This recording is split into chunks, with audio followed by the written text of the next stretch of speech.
कुरान के साथ था, कुरान हुसैन के साथ है। हुसैन कुरान के साथ था, कुरान हुसैन के साथ। न ढोलक हुसैन के साथ न हुसैन, न हुसैन चरसियों के साथ न चरसिए, न हुसैन नशेड़ी के साथ न नशेड़ी हुसैन के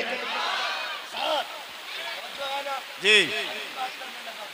साबित करने लगा हूं ये ढोलक किधर बजा था। काफिला चला, नेजों पे शहीदों के सर, 64 औरतों को कैदी बनाया गया, 26 बच्चे थे, एक तन्हा ज़ैनुल आबिदीन था। ठीक है, एक तन्हा ज़ैनुल आबिदीन, 64 औरतें, 26 बच्चे। करबला है क्या? अगर जवान बेटा चला जाए बाप की कमर टूट जाती है। हुसैन ने तो 71 लाशें उठाई थी, 71 लाशें उठाई। मैं अजीब किस्म का मौलवी हूं तो बरेलवी, लेकिन थोड़ा कड़वा हूं। एक मौलवी कहता हम जिंदा जावेद का मातम नहीं करते। मैंने कहा ठीक, अकीदा है हमारा, लेकिन सुन्नी कभी मातम नहीं करता।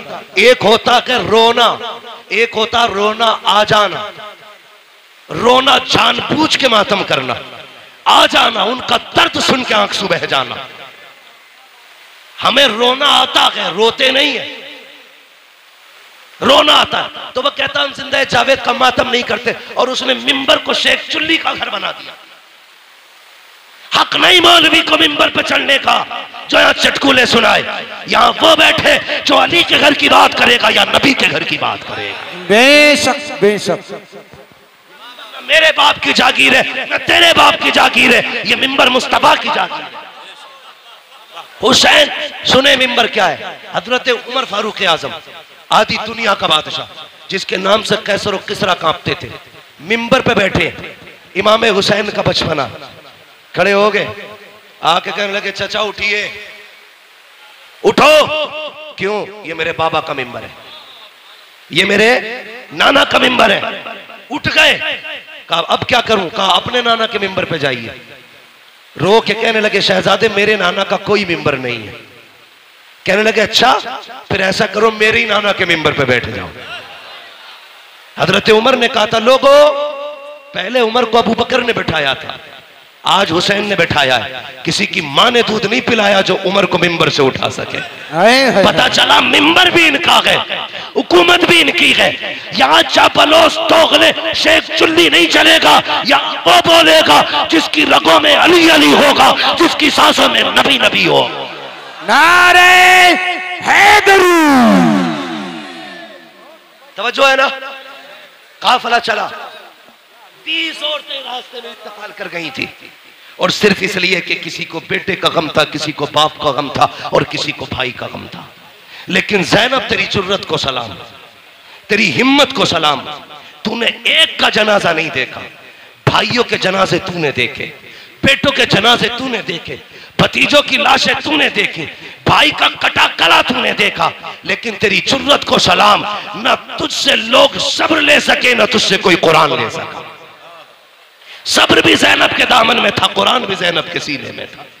दोनों चीजें थी। काफिला चलता रहा, चलते चलते रास्ते में ना, तवज्जो करें, रास्ते में चलते चलते देखिए माशाल्लाह कुछ लोग भीग गए हैं ज्यादा।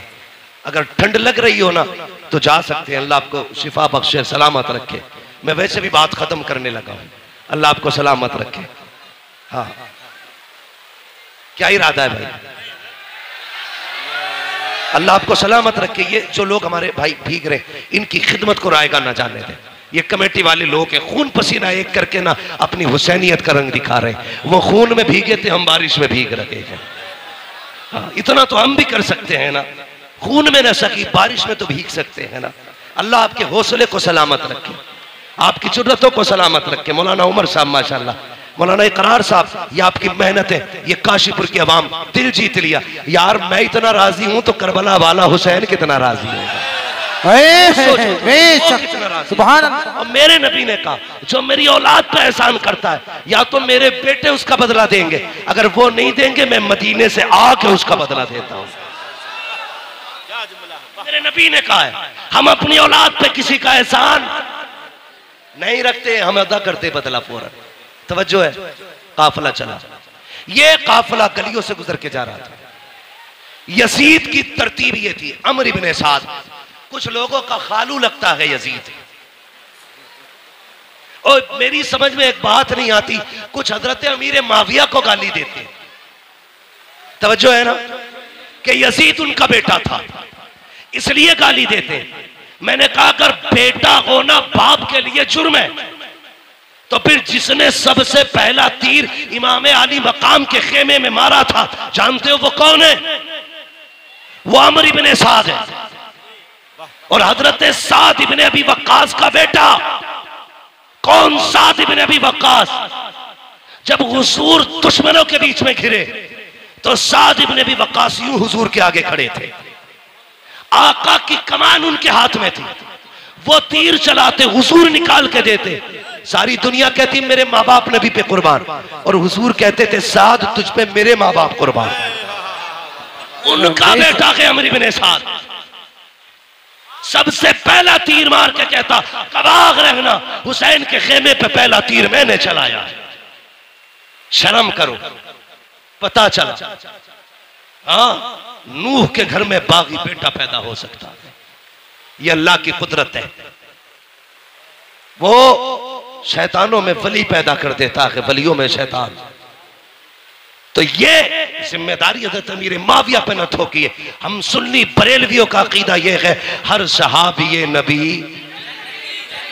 हर सहाबी नबी जन्नती, सारे बोलो हर सहाबी नबी जन्नती, जन्नती। बरेलवियों का, और जिसका ना हो मरे जाके, कोई फर्क नहीं पड़ता। बरेली के इमाम ने कलम तोड़ दिया, कहते हैं अहले सुन्नत का है बेड़ा पार असहाबे रसूल, नज्म है और नाव है इतरत रसूलुल्लाह। ना हम सहाबा को छोड़ेंगे ना हम हुजूर के अहले बैत को छोड़ेंगे। ये उसूल है, जिससे इनकी जंग रही है उनसे हमारी जंग है, जिनसे इनकी सुलह रही है उनसे हमारी सुलह रहेगी। ठीक है जी, चले आगे। नेजों पे सर। अब सुने, ढोलक कहां बजा? जब एक बस्ती से काफिला गुजरने लगा तो आपने देखा होगा सिग्नल पे लोग भीख मांगते हैं, देखा कि नहीं? रोड टूटा हुआ हो, गाड़ियां स्लो हो, मोड़ हो, सिग्नल हो, ब्रेकर हो, वहां पे भिखारी खड़े रहते हैं। गाड़ी धीमी होगी कुछ मिलेगा। उसी तरह एक शहर से काफिला गुजरने लगा, एक नाबीना भिखारी खड़ा था, उसके साथ एक बच्चा था। उसने ढोल की आवाज सुनी, उसने कहा लगता है कोई बारात आ रही है, लगता है बारात आ रही है। का ढोल अगर आगे आ जाए और दूल्हा मेरे पास से गुजरे इशारा कर देना। कहा क्यों? का जब इशारा करेगा मैं समझ जाऊंगा दूल्हा आ गया, उसके बाद भीख मांगूंगा। हमारा भी उसूल है, जब दूल्हा सज के चले, चार यार साथ चल रहे हो और फिर दूल्हा के यारों से कोई भीख मांगे तो यार जेबें खाली कर देते हैं। उसने कहा दूल्हा पास आए तो भीख मांगूंगा। उसे पता नहीं था, जैसी सबसे आगे ढोल बजाने वाले नए कपड़ों में, महंगे कपड़ों में थे। बच्चे ने कहा अब्बा लगता है बारात बढ़ी है। कहा क्यों? कहा कीमती कपड़े हैं और ढोल भी शान वाले हैं, लगता दूल्हा भी शान वाला होगा। बुड्ढा खुश कहा जब दूल्हा आए तो बताना। लेकिन जैसी ढोल वाले गुजरे, उन ढोल वालों के पीछे यजीदी चल रहे थे, सबसे आगे शिमर, पीछे सिनान, उर्मला, ये सारे कातिल चल रहे थे। बच्चा देखता रहा, लेकिन जैसी एक नेजा आया जिस नेजे पे मेरे हुसैन का सर था, अब बच्चे के होश उड़ गए। वो दूल्हा के इंतजार में था, लेकिन नेजे वाला सर देख के हैरत में था, ये क्या है? वो संभालना चाहा खुद को, लेकिन न संभाल सका। इतने में पीछे से वो नेजा आया जिस पे अली असगर का सर था। बच्चे ने सर देखा, सोचने लगा इसकी तो खता हो सकती है, लेकिन इस 6 माह के लाल ने क्या बिगाड़ा होगा। ये सोच के वो कांप गया, चक्कर आया, उसने दामन थामा। जैसे दामन थामा, बूढ़े ने समझा शायद दूल्हा आ गया है, सवारी गुजरने वाली है। उसने खुद को संभाला, इतने में सर आगे गुजरे, अल्लाह अकबर, सैयदा ज़ैनब की सवारी गुजर रही थी। साहिल कहता है ओ काफिले वालों, ओ दूल्हा बारात वालों, अली की खैरात दो, नबी की खैरात दो। जैसे इतना जुमला सुना है, मैंने कहा बेटी बेटी होती है। आज कई दिन के बाद बेटी ने बाप का नाम सुना था। कहती फिजा अम्मी, कहा क्या? जरा इससे कहो तो सही। आज कई दिन के बाद हमने अपने बाप अली का नाम सुना है, इससे कह दो एक बार और अली का नाम ले दे। आप कहती फिर से अली का नाम ले। उसने फिर कहा अली की खैरात दो। फिर बेटी ने कहा इससे कहो एक बार और अली का नाम ले। उसने कहा अली की खैरात दो, नबी की खैरात दो। आपने कहा इससे पूछो तो सही ये अली को जानता है क्या? उसने कहा मैंने देखा तो नहीं है, कभी मिला तो नहीं हो, लेकिन इतना जानता हो जिससे अली राजी हो जाता है उससे नबी राजी हो जाता है, जिससे नबी राजी हो जाता है उससे खुदा राजी हो जाता है। हजरत ज़ैनब ने कहा था इससे पूछो ये चाहता क्या है? कहा तुझे क्या चाहिए? कहा साकिब बचपन से भीख मांग रखे हैं, सदियां बीत गई, हम मांग के गुजारे करते हैं। सैयदा ज़ैनब ने कहा आज के बाद तेरी गरीबी खत्म हो जाएगी। वो देख जिस सवारी पे सकीना बैठ के आ रही है उसके पैरों के नीचे की मिट्टी हटा ले, तेरी जरूरत पूरी हो जाएगी।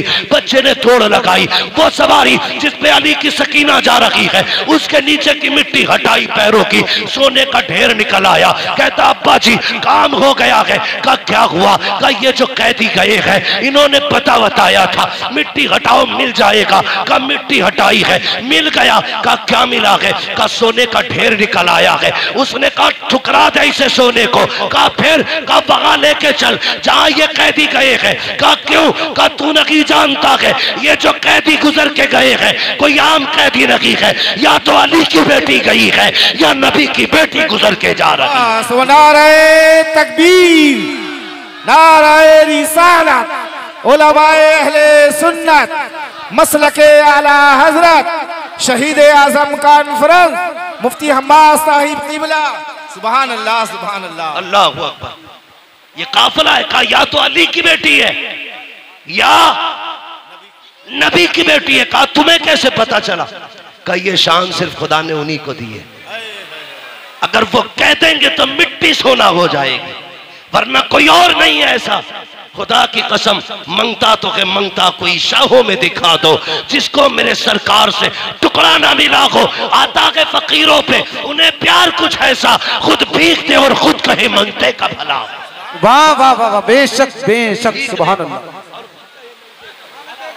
अब सुने, ये कैदी अपनी मर्जी के थे, किसी की बेड़ियों के कैदी नहीं थे, किसी की बेड़ियों के कैदी नहीं थे। हजरत इमाम ज़ैनुल आबिदीन के गले में जो तोक डाला गया था इतना वजनी था।